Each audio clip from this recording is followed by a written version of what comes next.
Bienvenidos a un nuevo episodio de Rodando con Ellas, segundo capítulo de este bonito podcast, que la verdad os agradecemos mucho las muestras de apoyo que ha tenido nuestro primer episodio y venimos de vivir un apasionante Tour de Francia lleno de exhibiciones, sorpresas, decepciones, tácticas raras, en fin, un conjunto de cosas que nos ha hecho vibrar al máximo. Y si quieres, Raúl, estamos aquí nosotros dos solos hoy. Eric tiene compromisos en Guecho. Nos puedes ir comentando un poco, etapa por etapa, lo que ha sido este Tour de Francia. Sí, bueno, como dices, ha sido una exhibición de SD Wars que al final se ha impuesto la lógica. Las más fuertes han ganado, primera Vollering y segunda Kopecky en la general. Pero para llegar a este resultado han pasado cosas extraordinarias. Cada etapa ha tenido muchísima chicha. Empezando por la primera, que vimos que, bueno, llegaron a la cota en el pelotón compacto y Vollering puso un poco de ritmo en esa cota, preparando el ataque para Kopecky, que se fue y ganó ese primer maillot amarillo y la primera etapa con 41 segundos sobre el pelotón, que en ese momento parecía que no tenía importancia esa renta que sacó Kopecky, pero a la postre le ha servido para acabar segunda en la general y bueno, prácticamente al final ha acabado sacando más tiempo a Van Vleuten, pero para que se creyera que podía luchar la general Kopecky. Y fue una etapa en la que una vez escapó Kopecky, detrás no colaboró nadie. Y pensábamos que este tour podía ser exhibición tras exhibición de SD Wars, pero al final ha sido bastante diferente. O sea, ¿cómo te desmoralizó un poco esa primera etapa o...? A ver, la primera etapa yo creo que si no ganaba SD Works, casi Ya, que se podía tildar de fracaso, porque yo creo que tenían hasta 3 bazas por jugar. La primera, la que fue la ganadora, un ataque de Kopecky en la cota, porque hemos visto que ese tipo de cotas se la adaptan muy bien.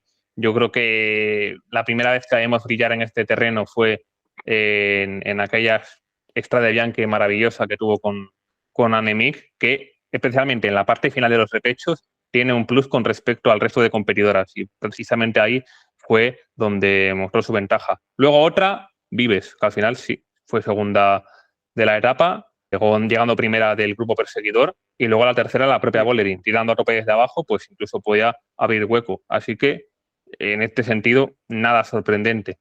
Y sí, como bien sabemos, una vez que abres hueco en ese tipo de terrenos, detrás se genera claro, la confusión y ahí tienes terreno para abrir cuanto más hueco mejor. es que aquí, si hubieran perseguido el grupo, el pelotón, al final hubiera sido, lo que hubieran conseguido era dejar segundos de bonificación libres para Vollering y perder tiempo en la general con Vollering. Entonces, Kopecky no era peligrosa en teoría, aunque luego sí que lo acabó siendo, y creo que fue lo normal, pero ya en la segunda etapa empezó a cambiar el guión. Si os acordáis, se formó ese caos en la bajada previa a la última cota por la lluvia y las motos que se pusieron entre medio del pelotón. Y una vez llegó la cota, se reorganizó un poco todo. Reuser intentó un ataque en el último kilómetro, pero al final el SD Wars, bueno, lanzó a Kopecky con Vollering y Liper superó a Kopecky en un primer alegrón de Movistar que no se sabe si Kopecky tuvo un pinchazo en el sprint final, pero no aceptaron muy bien la derrota, pero aquí victorión de Liper, que decíamos que era un poco irregular, pero bueno, una victoria en el Tour de Francia justifica ya el fichaje, por lo menos este primer año en Movistar. Desde luego. Y respecto a lo de Kopecky, en el vídeo que se subió a redes sociales sí que daba la impresión de que estaba la rueda un poco baja, pero no pinchada. Porque yo creo que si llega a estar pinchada no hubiese sido capaz de conseguir al menos esa segunda posición. Y respecto al Lippert, me está dando la sensación de que quizás los perfiles ardeneros se la adaptan mucho mejor que la montaña y que quizás no sea una corredora de grandes vueltas para el futuro. Pero desde luego que dentro de esa irregularidad que la caracteriza, si es capaz de sacar de vez en cuando este nivel, puede conseguir triunfos muy importantes en el futuro. No hablo de una vuelta como por etapas, como he dicho, pero sí alguna clásica importante o, por qué no, algún monumento. A ver si buena es, no cabe duda que el nivel lo tiene ahí y luego más adelante en el Tour también se dejó ver más.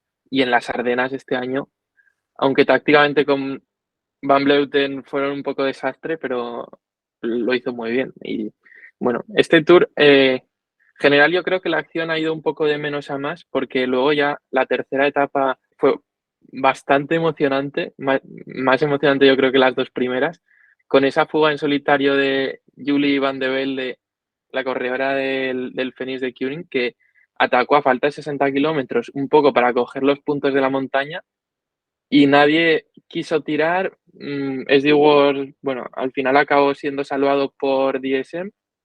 El DSM se quedó prácticamente sin lanzadoras para Charlotte Cool y acabó ganando Lorena Vives en lo que fue, por lo menos por Twitter, la gente decía, os lo merecéis, porque haber trabajado para SD Wars, o sea, para el sprint, sabiendo que la gran favorita y la que gana el 80% de los sprints es Lorena Vives, no pareció la mejor táctica de DSM y el resto de los equipos. Pero a pesar de ello, yo creo que vimos la primera muestra de qué pasa si le dejas toda la tostada al SD Works, que es lo que creo que hay que hacer. Tienen el Dream Team y eso, las favoritas en prácticamente todas las etapas. Sí es cierto que si alguien puede batir a Vives es Charlotte Cool, pero aún así creo que les deberían haber dejado el peso a ellas y yo creo que si eso llega a pasar hubiese llegado Van de Velde a meta. Y vamos, se vio que los demás equipos tienen que intentar meter a corredoras en fuga e intentar que surjan esos parones detrás para así salir beneficiadas y tener al menos esa mínima oportunidad de llevarse la etapa, porque en un cara a cara con Vives parece muy, muy, muy complicado. Es que fue asombroso que una fuga en solitario, que en teoría no iba a tener ningún futuro, al final la cazaron a falta de 400 metros o así, que quizás sí, a nada que se hubiera animado otra corredora de nivel con Julie Van de Velde, hubieran llegado a meta. Seguramente hubo equipos en la reunión después de la etapa que habrían pensado, hostia, podíamos habernos animado también nosotros. Porque, no sé, al final del tour, SD Works tenía a Kopecky que no trabajaba, Vives, que es la sprinter, no iba a trabajar, Bolerín tampoco iba a trabajar, Reuser hizo 1 kilómetro y ya. Las únicas que trabajaban, Cecchini, Mayerus y Bredwall, pero es que son tres que tampoco, que llevan desde el kilómetro cero un poco controlando la etapa y no te van a solventar esta situación. Entonces, ah, hubo equipos que deberían haber sido más listos y haber sido más ofensivos. Y yo creo que eso que dices de que probablemente los equipos después se reunieron y dijeron, mira, Sí, la siguiente etapa ya hay que ir con todo. Pues precisamente el ejemplo yo creo que es la cuarta etapa, sí, que tuvo una fuga de nada más y nada menos que 14 corredoras y que acabó con la victoria de Yara Castellain, que hizo un auténtico etapón. Fue la más fuerte de la fuga y con bastante diferencia. Aquí ya se fundaría el mayor de la montaña y yo creo que certificaba un pedazo de tour para Phoenix de Tuning, que sí. a priori no era uno de los equipos a tener en cuenta y al final han sido protagonistas en dos etapas. Yo creo que tienen que estar muy, muy contentas en el Phoenix de Tuning. Sí. Bueno, a mí esta cuarta etapa me pareció. Luego hemos tenido el Tourmalet, pero creo yo es la que con más intensidad he vivido. Esta cuarta etapa que tenía casi 180 kilómetros y tuvo un poco de todo, porque también el hecho de que Cordon Ragot, bueno, un mito en el ciclismo francés, estuviera de líder virtual casi toda la etapa. Luego, no sé si habéis visto, podéis ver en el Instagram de Cordon Ragot o del Tour de Francia, un reel que subieron de cómo llegó a meta destrozadísima, llorando, que ha sido muy viral en Instagram. Y, joder, es súper emocionante porque lo dieron todo. Y con 10 minutos de ventaja que tenían a falta de casi 50 kilómetros, 60 kilómetros, al final el pelotón se dio cuenta de que no podían regalar tanta ventaja y Kopecky no quería tampoco soltar el maillot amarillo y recortaron prácticamente esos 10 minutos salvo con Castellane. Y ya las tácticas, bueno, las tácticas que se vieron empezó el festival de SD Wars, o continuó el festival de SD Wars porque Kopecky se fue en solitario, Volerin tirando del pelotón con Kopecky escapada. Al final Volerin no fue capaz de soltar a Van Vleuten. Bueno, no se entendió nada. Tenían a Majerus en la fuga y no la pararon para trabajar para Kopecky o para trabajar para Volerin. La tuvieron pues inútil a Majerus. Entonces, no entendió nadie qué quería SD Wars en esta etapa. Yo si tuviese que decir algo, diría que querían hacer puente con Kopecky y que después Volerin saltase por detrás y conectase con ella para abrir un hueco interesante. El caso es que cuando se puso a tirar Volerin simplemente a ritmo, yo tampoco entendía nada, la verdad. Y mira, buen apunte el de Majerus, porque Majerus es una Sí, corredora que en terrenos valle, por así decirlo, puede hacer un grandísimo trabajo porque es una muy buena rodadora. claro, sí, es que la tenían en la escapada, con eso se ahorraron el tirar por detrás, pero Majerus tampoco iba a ganar la etapa y una vez ya Castellane se fue por delante, Majerus continuó en el grupo perseguidor sin opciones de etapa, pero tampoco sin bajar a ayudar a Kopecky ni a Volerin. Entonces fue un poco desastre y igual visto ahora con perspectiva, Volerin tampoco quería dejar mucho tiempo a Kopecky.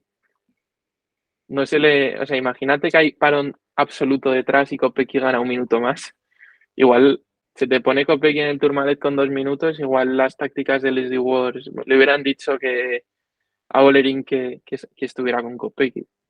Sí, sí, teniendo en cuenta las declaraciones que ha hecho Volerin a lo largo del Tour de Francia, da la sensación de que a veces tiene comportamiento un poco de niña mimada, ¿no?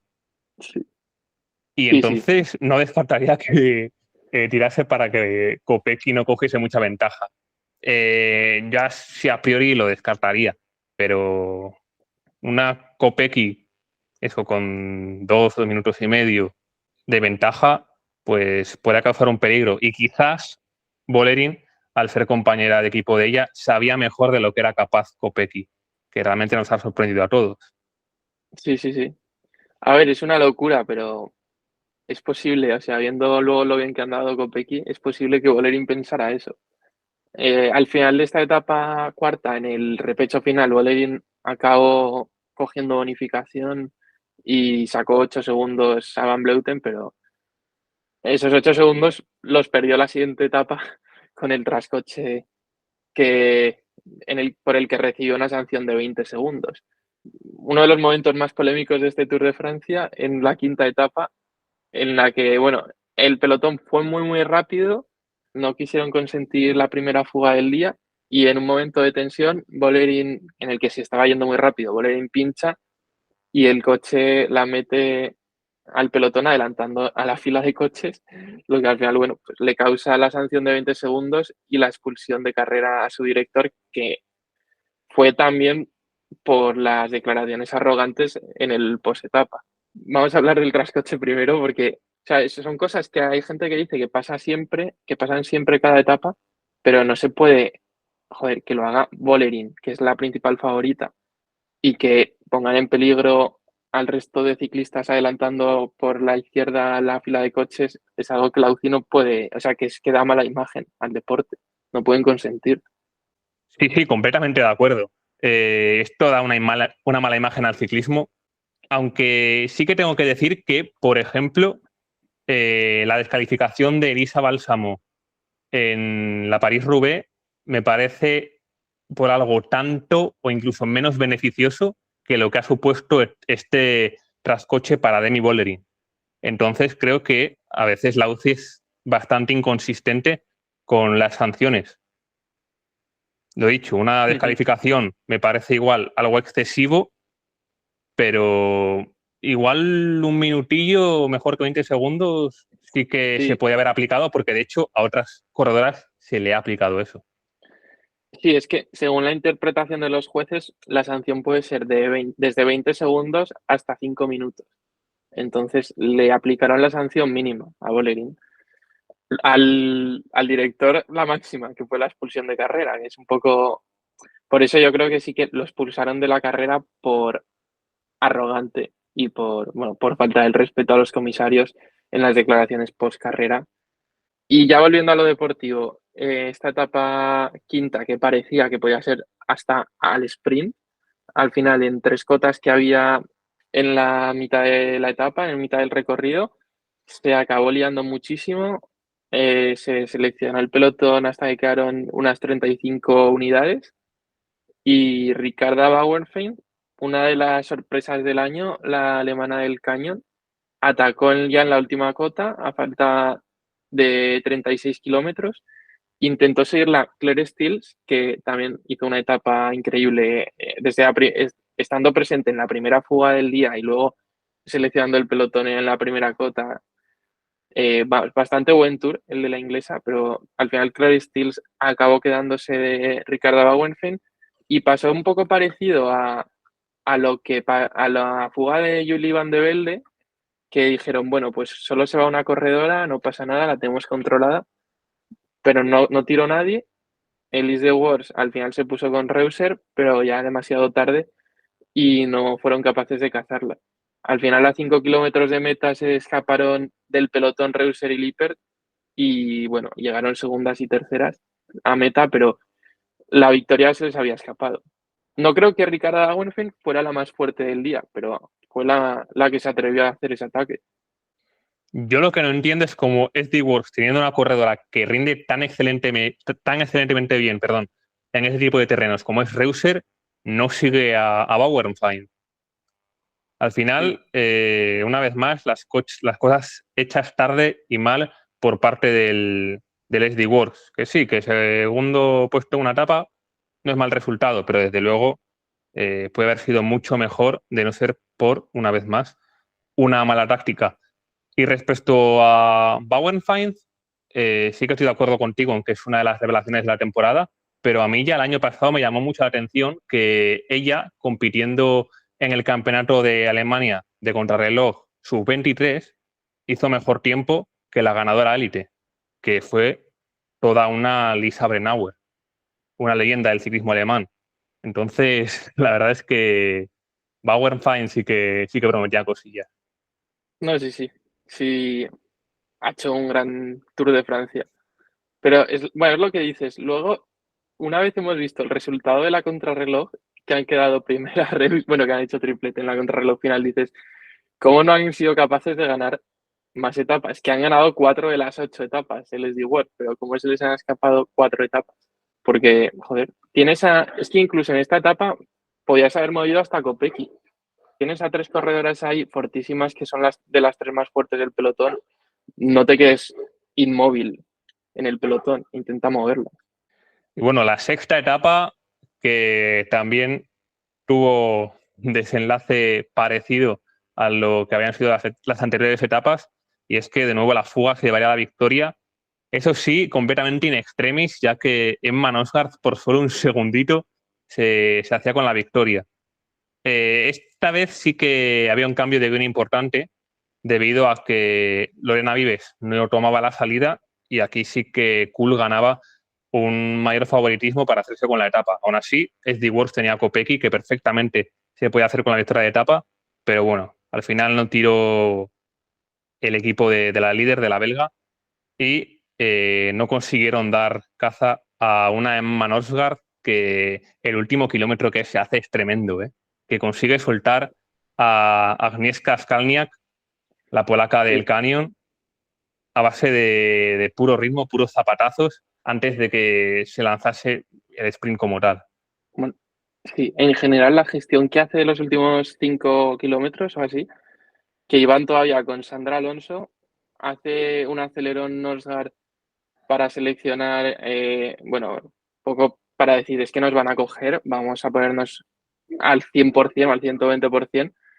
Sandra Alonso se queda, releva con Skalna Soika y luego en el último kilómetro es que se lo pasa haciendo sprint prácticamente después de esas curvas. O sea, fue súper lista Emma Nosgard y estuvieron toda la etapa con 1 minuto y medio, 2 minutos, que dices, la tienen ahí a tiro. Incluso hubo una zona de cotas que se quedaron a 50, 40 segundos de cazarlas, pero luego volvieron a ampliar las diferencias. De 10 Nosgard y de 10 Movistar, que 2 etapas en el Tour de Francia sin tener a una super Annemiek van Vleuten y 2 etapas por ser listas, con Nosgard y con Lippert. O sea, sin ser las más fuertes, tiene muchísimo mérito. Es increíble porque el Movistar femenino a veces parece que hace muchísimas mejores tácticas que el Movistar masculino.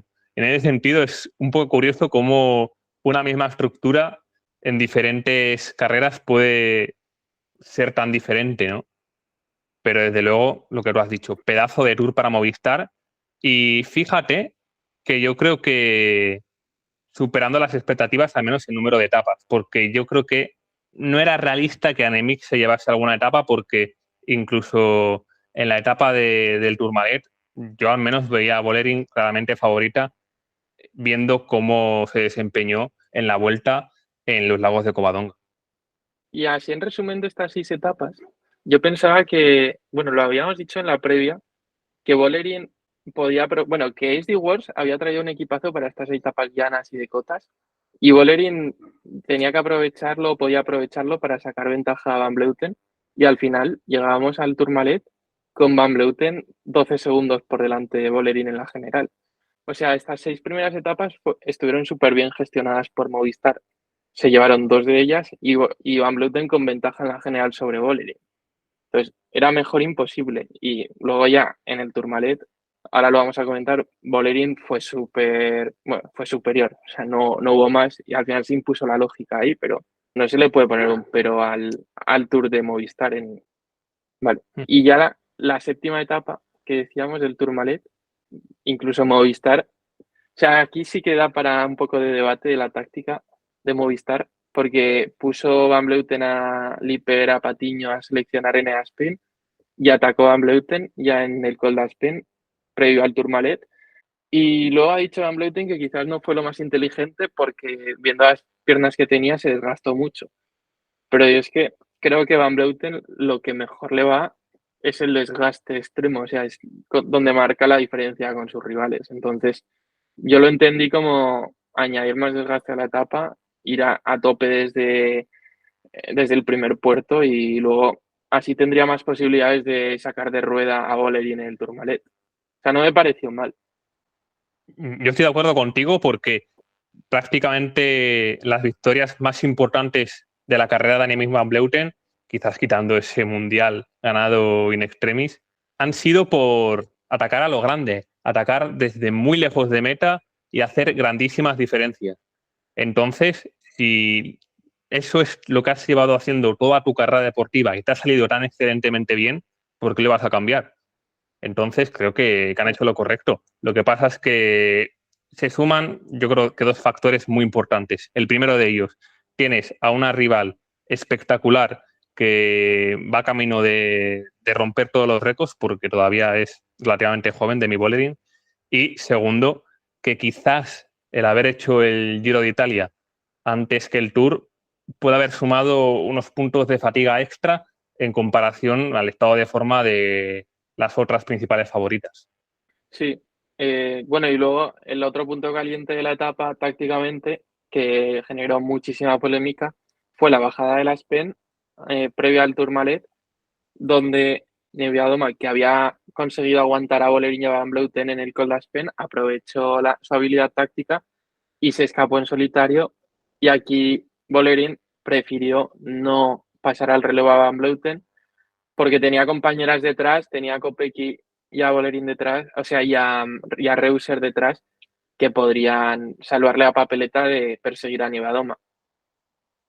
Entonces, bueno, mucha gente ha criticado a Vollering como de actitud defensiva, de no ser campeona, pero tampoco lo hizo mal. O sea, es que en ese momento Vollering igual pensaba que Van Vleuten está mucho más fuerte de lo que realmente estaba, porque dices, hostia, si está atacando en el Col d'Aspen, no voy a seguirle su juego. Lo que quiere Van Vleuten es desgaste, pues prefiero mantenerme tranquila, buscar la comodidad del grupo con mis compañeras y no hacerle el juego a Van Vleuten. A mí me pareció que aquí por una vez Bolerín o Leslie Wars actuó de manera bastante lógica en este Tour de Francia. No sé si era su intención, pero le salió bastante bien esa táctica de mantener el bloque conjunto y no seguirle el juego a Van Vleuten.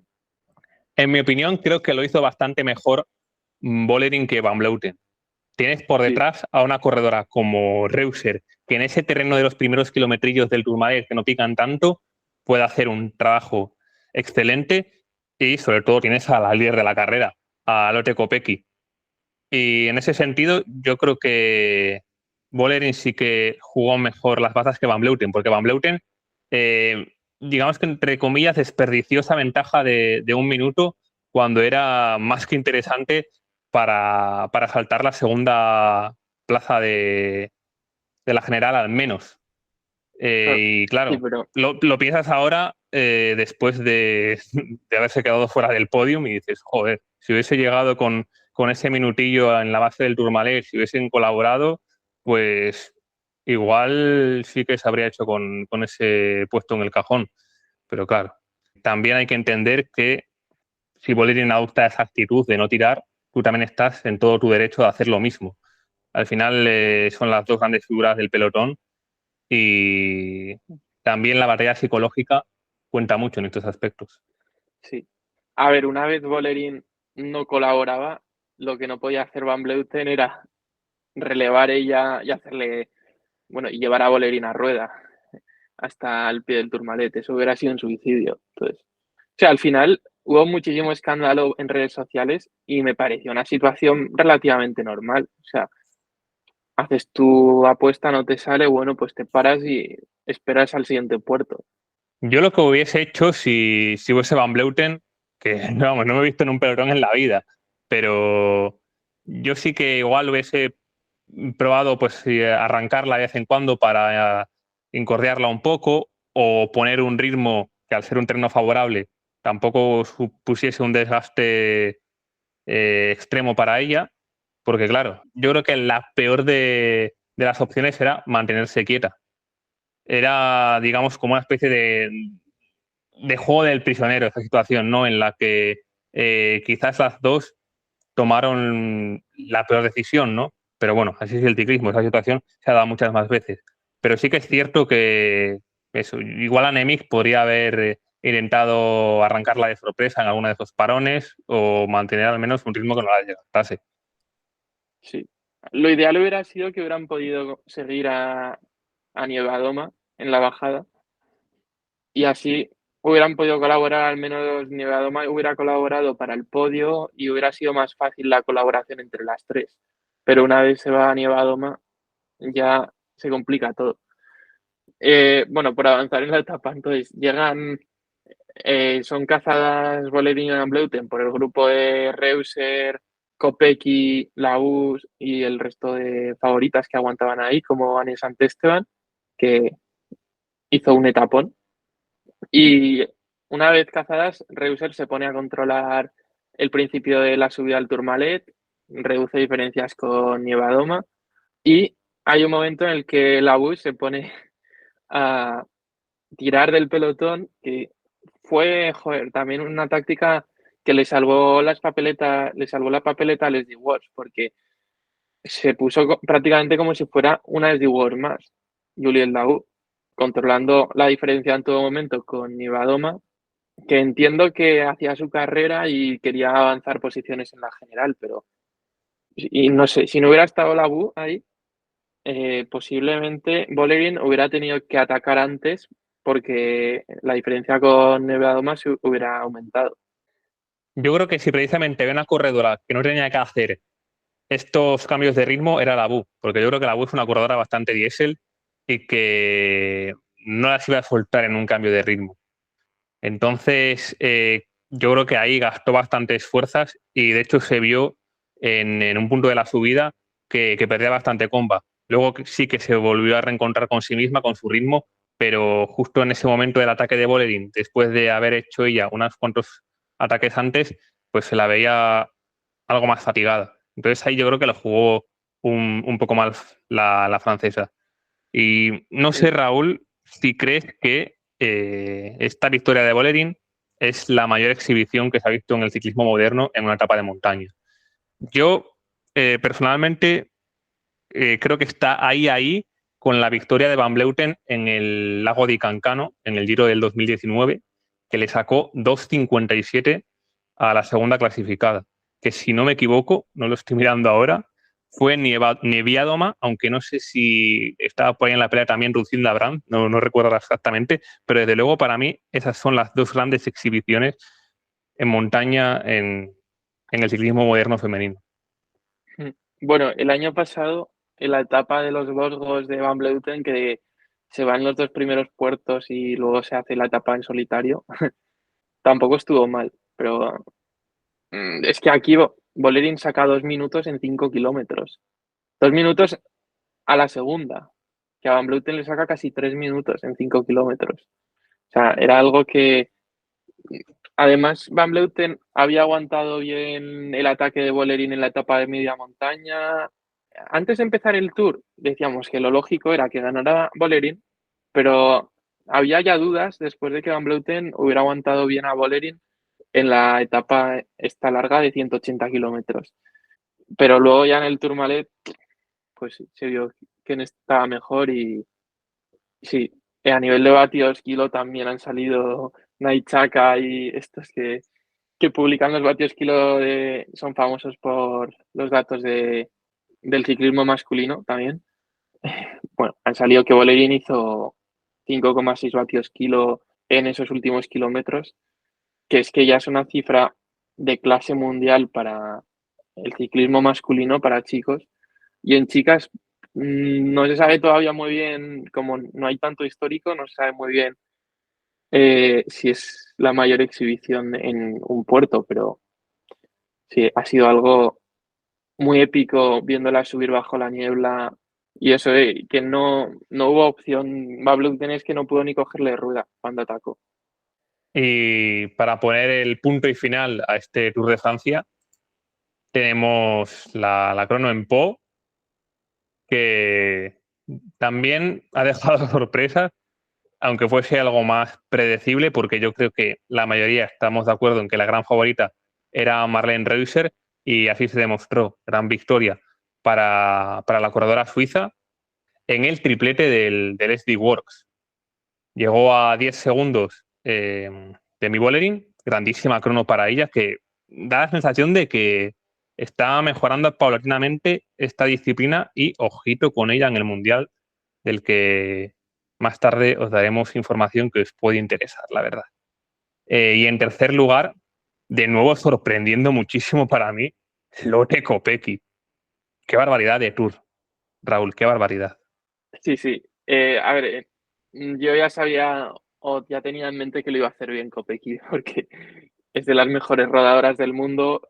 Y es que es como cuando Van der Poel se pone a hacer una contrarreloj. Bueno, son tan brutos que lo va a hacer bien, aunque no la entrene o no tenga la buena posición.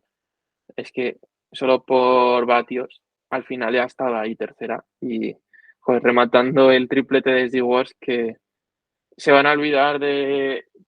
O sea, han pasado momentos malos, pero acabar el Tour con un triplete en la etapa y con doblete en la general, porque Kopecky al final superó, gracias a esta contrarreloj, ha superado a Van Vleuten y a Niewiadoma en la general. Hay que valorar también el equipazo que ha montado SD Wars, al margen de las tácticas y todo, pero reunir a todo ese talento es algo único y, joder, si tienen a Vollering, Kopecky, Vives y Reusser, son de las 4 mejores del mundo, las tienen ellas. Y más allá del papel del SD Works, a mí me ha sorprendido la crono de Kasia Niewiadoma.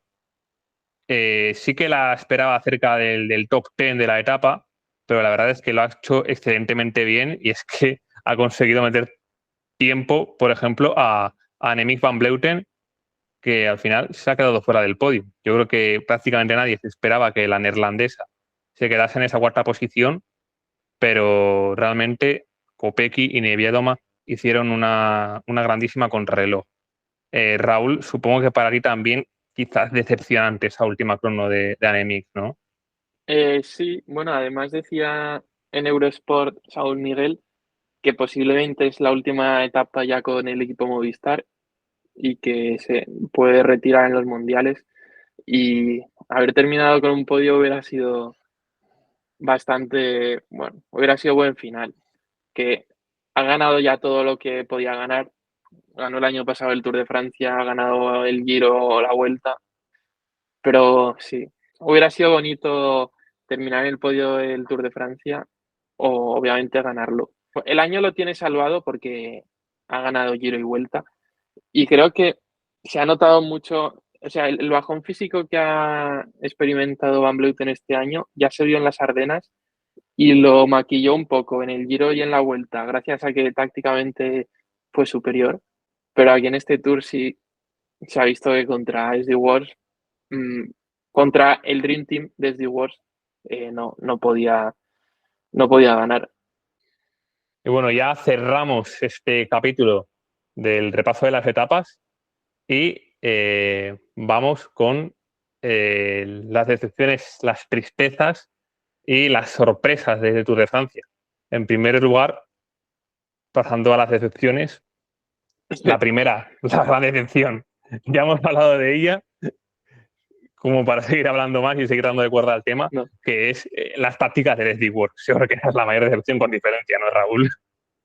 Sí, a ver, decepción, pero que han animado un poco esto, porque si hubieran jugado a la perfección todo, nos hubiéramos aburrido. Imagínate que hubieran ganado las 8 etapas de Wars, pero bueno, sí.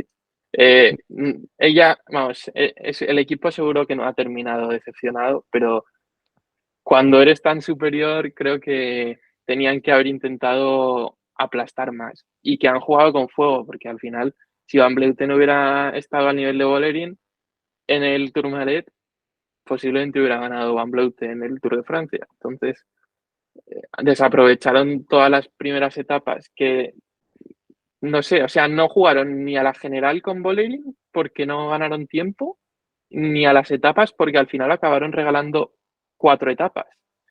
Entonces, no se sabe qué hicieron. Simplemente dejar pasar los días y posiblemente estaban tan confiados en que Bolerín en el Tourmalet iba a arrasar que no les importó, pues eso, dejar pasar los días y las oportunidades. Sí, yo creo que es jugar a Marrategui en su máxima expresión, Sí, vamos. Y es que es increíble que digamos que un equipo que ha ganado la mitad de las etapas sea excepción, pero es que yo creo que eran favoritos en todas las etapas, sin ir más lejos. También tenemos, tristemente, el abandono de Mavi García por enfermedad, el de Lisa Longo Borghini también. Quedan dos ciclistas que lo podrían hacer muy bien en la general, sobre todo Elisa Longo Borghini, que encima vendría con esa rabia interna del abandono del Giro y que supuestamente venía para quitarse ese mal sabor de boca, pues intentando pelear por el podium, pero al final ha tenido que abandonar, al igual que su compañera Elisa Balsamo, en este caso por la fatiga acumulada. sí, También tenemos Verónica Iwers, en este caso por fractura de clavícula, una Verónica Iwers que las últimas 2 temporadas ha dado un salto adelante importante sí. y quién sabe si en las próximas temporadas puede incluso pelear por podiums de grandes vueltas. Y por Bueno, último, es que Verónica Iwers tiene 28 años, pero lleva haciendo ciclismo 2 años. Bueno, realmente no sé cuál es su historia antes del ciclismo. Habría que investigarlo, pero que tiene mucho margen de mejora. Es un poco como el caso de Michael Woods en el masculino. o incluso en el femenino, aunque si bien es cierto que venía del triatlón, Mavi García, que ha explotado incluso Sí, más tarde que Verónica Iwers, pero desde luego caso curioso el de la estadounidense. Y por último, el Francia de ella quizás, ¿no? sí, la de Francesille, sobre todo Marta Cavalli, era una de las estrellas del ciclismo mundial hasta su caída el año pasado. Y es que no sé, se ha visto que en el Tourmalet, por ejemplo, estuvo bien, pero por fuerza, pero una vez el pelotón se pone nervioso, ahí un poco meten codos y tal, ella se va a cola y es imposible estar disputando victorias si no eres capaz de ir en el pelotón sin miedo. Y es bastante drama para Marta Cavalli. Creo que lo va a solucionar, porque el tiempo al final lo acaba curando un poco y olvidando todo. Pero perder el potencial de Marta Cavalli, joder, sería triste. Y luego iban con esa triple baza con Evita Muzic y Uttrup Ludwig y Cecilie Uttrup Ludwig y tampoco han destacado demasiado. Cecilie ha terminado en el top 10, pero tampoco, casi no se le ha visto. Y Evita Music tampoco, bueno, ha tenido problemas físicos. Sí, sí, Evita Mučić abandonó por problemas en la zona del perineo, si mal no recuerdo. Y respecto a Cavalli, tú lo has dicho. Justo antes de comenzar el Tourmalet, mete un pequeño arreo en Reuser y por ir a cola se corta y ahí gasta unas fuerzas para intentar conectar con el grupo que al final acaban arruinando toda la subida al Tourmalet. Sí. Pasando con las sorpresas positivas. Yo creo que la primera, sobre todo para todos los aficionados españoles, Anne Santesteban, octava posición en la general. Yo la imaginaba como mucho en un top 15, pero la verdad, muy sorprendido con Anne acabando en ese top 10 final.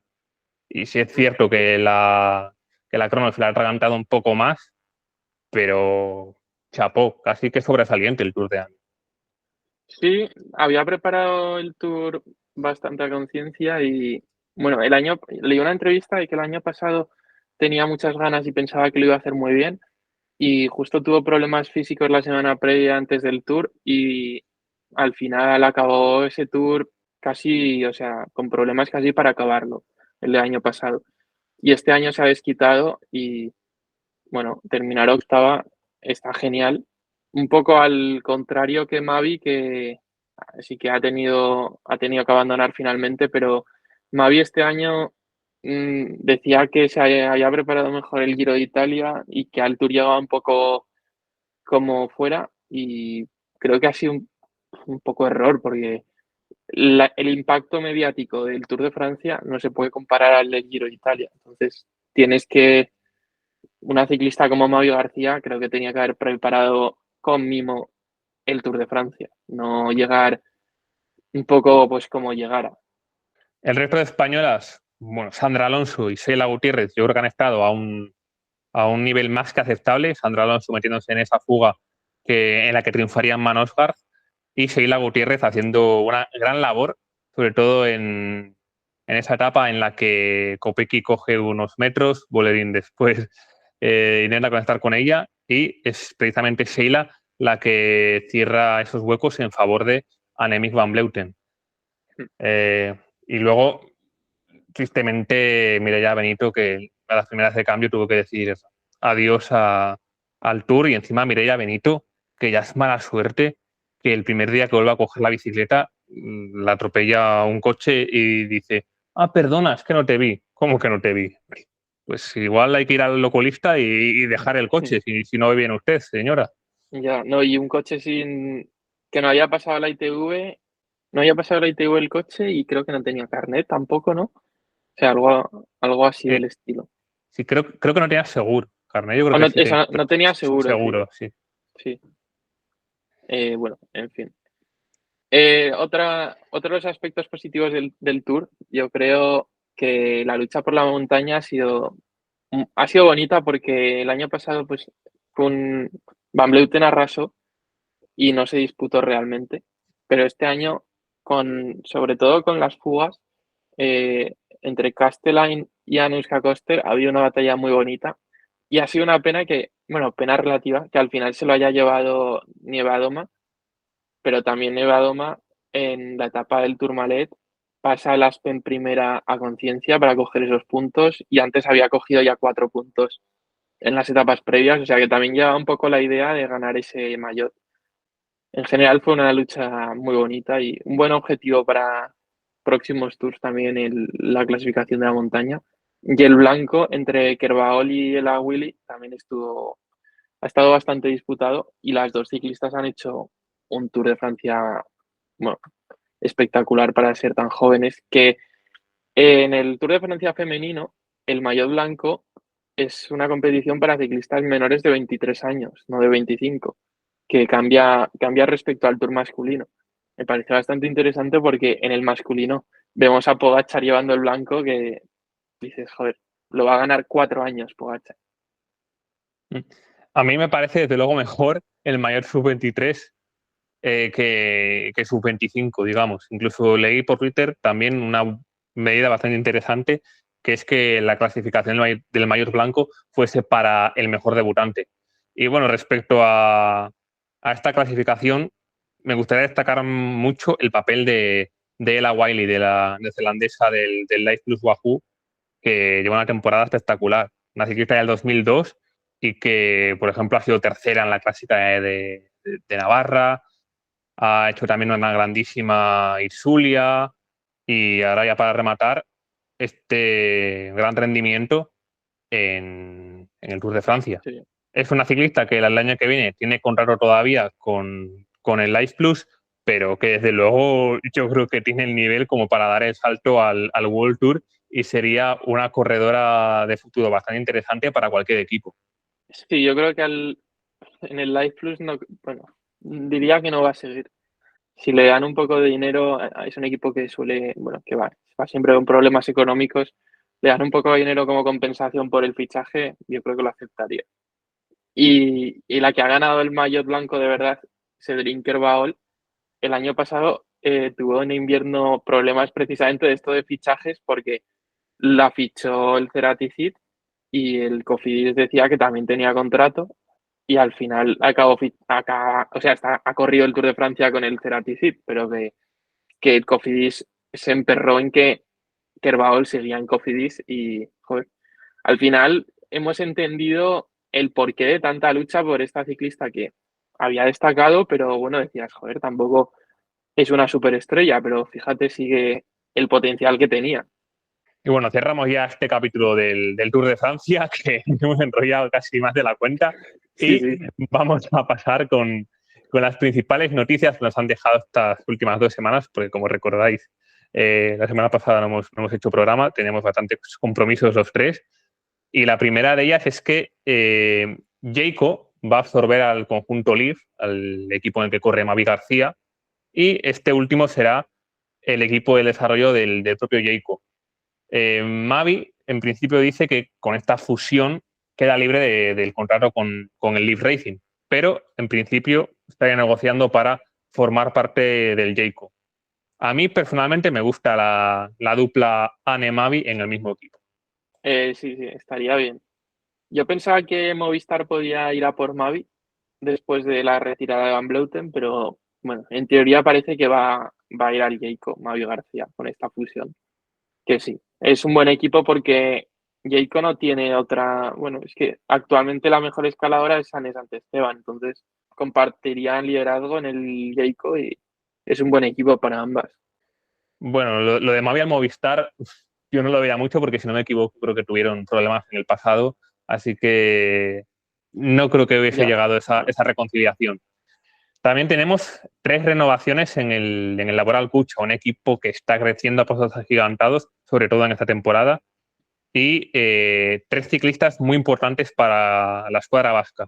En el dicho Adillo, ¿qué podemos decir de ella? Campeona sub-23 en su primer año con las mayores y además haciendo, por ejemplo, un grandísimo Tour de los Pirineos, esa catastrófica carrera, vamos, que no merece ni ser llamada carrera.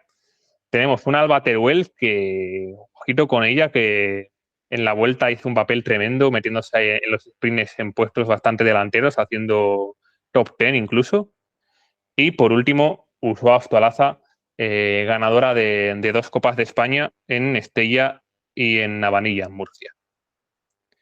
También tenemos una noticia muy interesante, Raúl, y esta personalmente creo que no la ha visto a nadie. He buscado por Twitter, he buscado noticias al respecto y no he encontrado nada. Podemos estar ante la primera exclusiva, bueno, mini exclusiva, de Rodando con ellas. de Rodando con ellas, efectivamente. Y es que va a haber una corredora española de un equipo Conti español que el año que viene dará el salto al World Tour. Me imagino que muchos de vosotros os imaginaréis ya quién es y seguramente estaréis bastante acertados porque yo creo que es a día de hoy la mayor promesa de nuestro ciclismo, quizás junto con Enerich Badillo, y no es otra que Lucía Ruiz, la cántabra del NICAC, que va a dar el salto la próxima temporada al World Tour. No sabemos el equipo, hemos intentado investigar, pero todavía no tenemos la información suficiente como para poder aportaros este dato. La verdad es que merecidísimo Lucía Ruiz, merecidísimo porque en su primera temporada con las mayores ha conseguido ganar ya la Copa de España, adjudicándose 2 pruebas en Beasain y en Noja, en casa.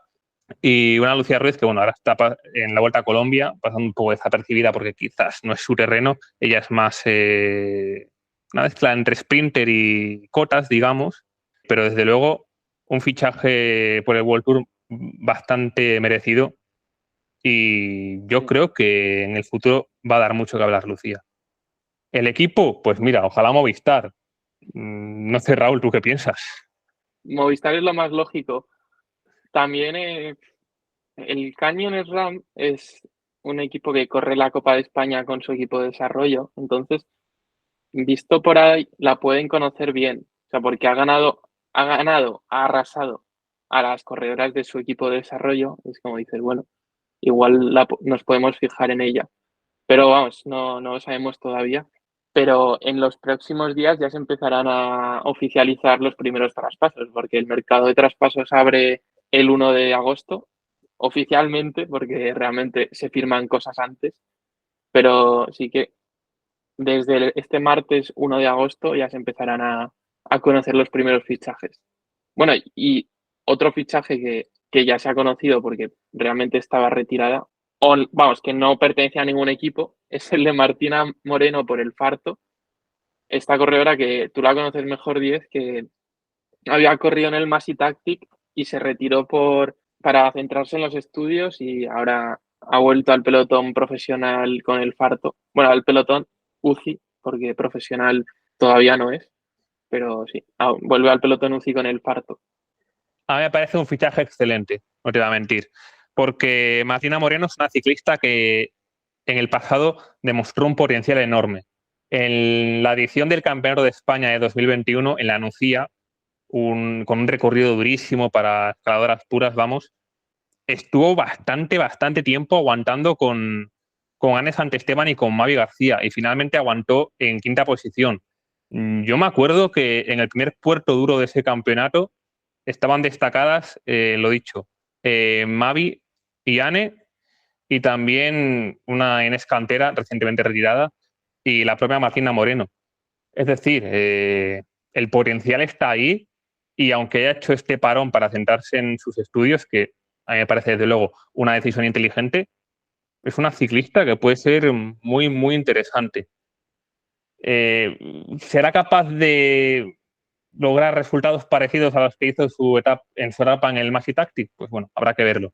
Pero desde luego a mí me gusta mucho este fichaje de Martina Moreno. También tenemos la convocatoria para el Mundial, que me pareció bastante curioso que le intentó sacar chicha perico a Sara Martín cuando fue de invitada a comentar el Tour en Teledeporte y justo el día después es cuando sacan la convocatoria, porque es que echaba ahí unas carcajadas Sara Martín que daban a intuir que iba a ser una de las seleccionadas y así fue. Para la prueba en línea será, como hemos dicho, la propia Sara Martín, junto con Mavi García, Anne Santesteban, Sandra Alonso, Sheila Gutiérrez y Mireia Benito. Raúl, ¿cuál crees que es nuestra mejor opción? Ninguna. No. O sea, bueno, Sheila. De acuerdo. Sí, la Gutiérrez, pero vamos, que opción ninguna. Vamos, ojalá me caiga en la boca, pero es que estar viendo a Kopecky, a Vives, ¿qué vamos a hacer nosotras? Bueno, nosotras, nosotros, como quieras hablar. Un top, un top 10 sería casi un milagro. Pues estoy de acuerdo contigo, la verdad. Y no lo consideraría fracaso si no se consigue un buen resultado, porque es que No, no damos para más. Y si no damos para más, no podemos exigir que venga de repente un resultadazo.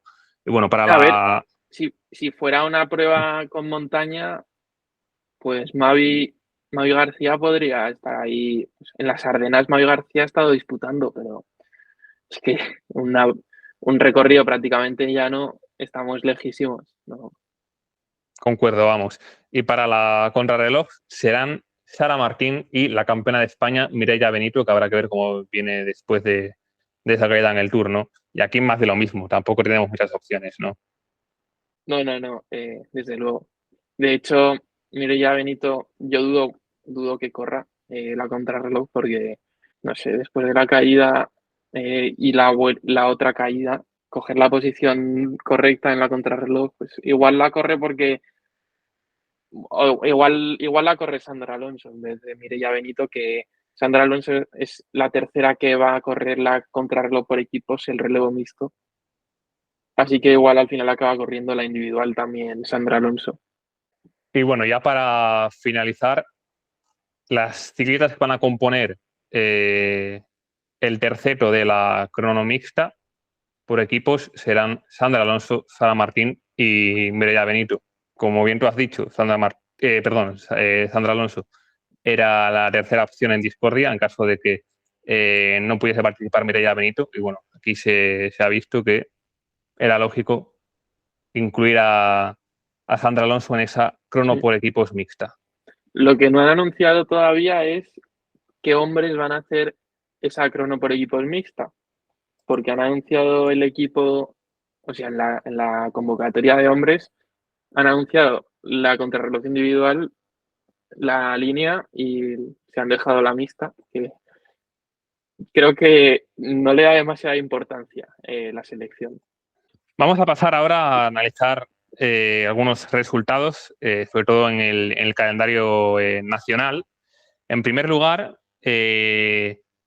la única prueba de la Copa de Naciones Junior que se disputa en territorio nacional, que es la Bizkaia Coloreac. Un poco enrevesado el nombre, pero como has visto, Raúl, lo he dicho a la perfección casi. Y Sí, la victoria ha sido para la que, en mi opinión, junto con la italiana Federica Venturelli, es la mejor escaladora del panorama junior femenino, que es la francesa Julie Begot, que ha acabado por delante de, para mí, la mejor ciclista que hay en categoría junior y para mí la gran favorita a hacerse con el arco iris en Glasgow, que es Kat Ferguson. Una Kat Ferguson que encima es de primer año y es una ciclista completísima, que anda en todos los terrenos. Sobre todo es sprinter, pero también es muy, muy buena clasicómana, de las mejores o casi la mejor también. Y para arriba va muy bien. Y te diría que en el final más duro que hay en categoría junior, que es una etapa del Tour de Gévaudan, hizo quinta y del no se Tour quedó de... tan Ah, lejos de la Ganarola. o sea, la vuelta por etapas esta de Francia, ¿no? Sí, Sí, sí, el Tour de Gévaudan, correcto. sí, sí. Y fue quinta en esa etapa que ganó la propia Federica Venturelli, que como he dicho antes, para mí junto a la ganadora de esta Bizkaia Coloreac, Julie Begot, es la mejor. Y tercer lugar por otra francesa, para Celia Jerry, que esta ciclista también es de primer año y es muy interesante, una ciclista que también anda bastante bien para arriba y que fue tercera en el Campeonato del Mundo de ciclocross. Y es una ciclista muy, muy, muy chiquitina, que sorprende que en ciclocross lo haya hecho tan bien. Así que, ojito, que es una de esas ciclistas que puede tener un gran motor y que en el futuro puede dar de qué hablar. También hemos tenido la Vuelta a Navarra Junior, que en este caso la ganadora de la general ha sido la campeona de España, Laia Bosch, que también se ha hecho con dos de las tres etapas. La última ha sido para la corredora del Río Miera, Natalia Alonso. Una Natalia Alonso que precisamente también va a formar parte de la convocatoria de la selección junior. la van a acompañar la propia Laia Bosch, la campeona de España, Ayala Serrano, la ganadora de la Copa de España, y Violeta Hernández, que esta última también participará en la crono. Y hay un dato bastante curioso, Raúl, que es que por segundo año consecutivo no llevamos al Mundial a ninguna de las 3 primeras del Campeonato de España de Contrarreloj Junior. Un tanto curioso, la verdad, un tanto curioso. Y yo creo que eres la única persona que puede, o sea, que se ha fijado en eso. Es que aquí, para ser buenos, Raúl, hay que fijarse en los mínimos detalles. Y Sí, sí, tú y yo lo hacemos bastante bien eso. No es sí, por sí, tirarnos sí. aquí flores encima, pero a nosotros nos gusta ahí, cada uno en lo suyo, yo igual más en resultados, tú en más artículos de investigación, nos gusta ahí enredar, vamos, hasta el final. Sí. Eh, y ya por último, los Juegos Europeos de la Juventud que se han disputado en Maribor, donde se ha demostrado una vez más que Paula Ortiz es una joya de ciclista y que puede dar muchísimas ilusiones y alegrías al ciclismo español en el futuro. Fue plata porque se vio justo rebasada en el final por la italiana Linda... Joder, es que lo he escrito como letra de médico, así un poco rápido, y no sé ni lo que he puesto. Linda Zanarini, perdón, Linda Zanarini. Bueno, Que tenía aquí letra de esto, médico y lo he dicho. No, no, no era capaz de leer lo que había puesto y no conozco también la categoría cadete como para saberme el nombre de memoria. Lo que sí que os puedo decir es que Paula Ortiz fue la gran protagonista de la carrera, ya que fue la que movió el cotarro en los repechos, fue la más fuerte en los repechos. De hecho, se fue sola, pero luego el grupo de perseguidoras la dio caza y finalmente la italiana Sanarini le superó justo al final. lo que es impresionante es que Paula Hostil es cadete y tiene más nivel que la mayoría de juniors, ¿no? O más que cualquier junior europeano española Sí, porque actualmente. de hecho ha habido hace poco una vuelta por etapas, que esto lo sabrá mejor Edith, que esperemos que ya esté en el próximo capítulo, que Paula hizo mejor papel que las juniors, incluso también Irati Aranguren, si mal no recuerdo. Bien. O sea que las cadetes vienen pisando muy, muy fuerte. Ahí sí que nos podemos ilusionar. Sí, bueno, es que, a ver, cadetes, ¿cuántos años son? 15, 14 o 15, ¿no? Es que, bueno, Son 2007 y 2008. joder. No, no sé, no sé cómo funciona el mundo de los ojeadores en el ciclismo femenino, pero un cadete así en el masculino ya lo ya está Ineos, Movistar y Bora y estos equipos, vamos, petándole el móvil a llamadas. Eh, Tal es- cual. Y yo creo que eh, algún equipo español, quizás, ya, quizás con una estructura más grande que la del Ermitagaña, pues habrá podido fijar en ella. Por ejemplo, el Río Miera, creo que sí que contactó con ella y parecía que se podría ir a la estructura cántabra, pero al final no cuajó. Y mira, para un primer año con las mayores, sí que igual vendría bien pasar por un Conti español y ya el siguiente año dar el salto al World Tour. sí. Quedan 2 años de junior todavía, que se verá un poco si es tan buena. Bueno, es que buena es, pero sí.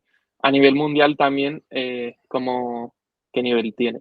Porque igual, o sea, igual ni Conti español ni World Tour español, igual te la ficha el de Wars o si realmente es tan única esta ciclista. O el Desde DSM, luego, ¿no? Que apuesta, el DSM, por ejemplo, apuesta por jóvenes de 18 años siempre. sí, sí, mira, ha puesto un muy buen ejemplo. Yo creo que será un buen equipo para ella, porque bueno, tiene, por ejemplo, a Ninke Vinke, Sí. diría, a Glantin Rayer, que es una Eh, escaladora que promete sí. muchísimo. Las italianas, Sí, Chaco, Francesca Barale, por ejemplo. sí, sí, sí, sí, es increíble. Eh, Eh, vale, pasamos a las previas de las carreras. Vamos con eso. Va, Que bueno, que en el fondo solo hay una, ¿no? Porque sí. Sí, solo tenemos una carrera este martes, el Crate Braid Elite Femenil. Se está corriendo ahora la prueba masculina que es por etapas de categoría 2.2 en el ciclismo masculino, pero esta femenina es una clásica 1.1 con solo un equipo World Tour representado, el He-Man Power Health, que en esa caza de puntos para mantener la licencia World Tour, pues intenta aprovechar, aprovechar la poca competencia en esta carrera. Y va a haber tres equipos españoles, el Laura, el Cucha, el NICAT y el Río Miera, Cantabria Deporte. Es una carrera de 143 kilómetros con un perfil con alguna cota, pero más o menos llano para corredoras potentes y que otros años ha tenido, o sea, es una carrera que tiene buen palmarés, pero que este año coincidiendo con el Tour de Francia o solo 2 días después del Tour de Francia, ha espantado un poco a los equipos que mueven todo su maquinaria, o sea, toda la infraestructura tiene el Tour de Francia y no quieren competir solo 2 días después. Es que no se presenta ni el France de ni el Cofidis, ni el Arkea, por ejemplo. sí que he intentado mirar Starlist de esta carrera, pero no he encontrado nada y te vas a reír mucho con esto, Raúl, pero la única fuente que tengo de ciclistas que corren esta prueba es Virreal. Porque en la parte de amigos me ha salido gente buscando hoteles por la zona o directamente estudiando el perfil o mirando cuánto se tarda en coche en llegar al destino. No voy a decir ningún nombre porque no quiero que me baneen de por vida, que tendré que hacer algunas entrevistas en el futuro, así que no quiero buscarme un problema para el futuro, pero lo dicho.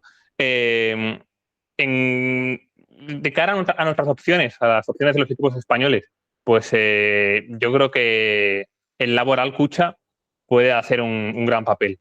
Hay menos competencia y en carreras con menos competencia, como por ejemplo la Revolta, sin ir más lejos, que también era punto uno, este equipo hizo un papel excepcional. Así que yo creo que algún top 10, algún top 5 incluso podrían rascar, aunque también hay que decir, los equipos contis franceses tienen muy, muy buen nivel. Sí, bueno, incluso los amateurs, sí, sí.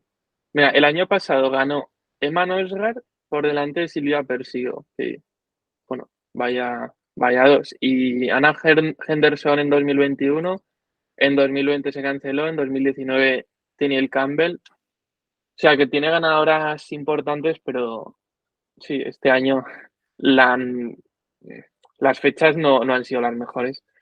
Y es la única carrera que tenemos esta semana en carretera, pero el el mundial de Glasgow, el supermundial, aunando pista, mountain bike, carretera y bueno, casi todas las disciplinas menos el ciclocross, empieza ya el jueves 3 con la pista y este mundial de pista es súper importante para la clasificación para los Juegos Olímpicos, que en la pista es que prácticamente es todos los Juegos Olímpicos, porque es lo que mueve el dinero, las subvenciones también y el prestigio de las medallas olímpicas y los diplomas. Así que en estos mundiales van a estar las grandes estrellas del ciclismo en pista, incluyendo pues también Elisa Balsamo, Lotte Kopecky, Chloe Daiger, o sea, también estrellas de la carretera. Y ya este jueves tenemos persecución individual y sprint por equipos. El viernes el scratch y los 500 metros contrarreloj. El sábado 5 es una de las citas importantes, la persecución por equipos. El domingo 6, Keirin y eliminación. El lunes 7, la Madison, que por cierto aquí Lotte Kopecky no va a poder competir porque su compañera de Madison, Sara Bossuit, dio positivo por dopaje y entonces se ha quedado huérfana. Y el martes 8 se corre la puntuación y el miércoles 9, el último día, el Omnium y el sprint individual.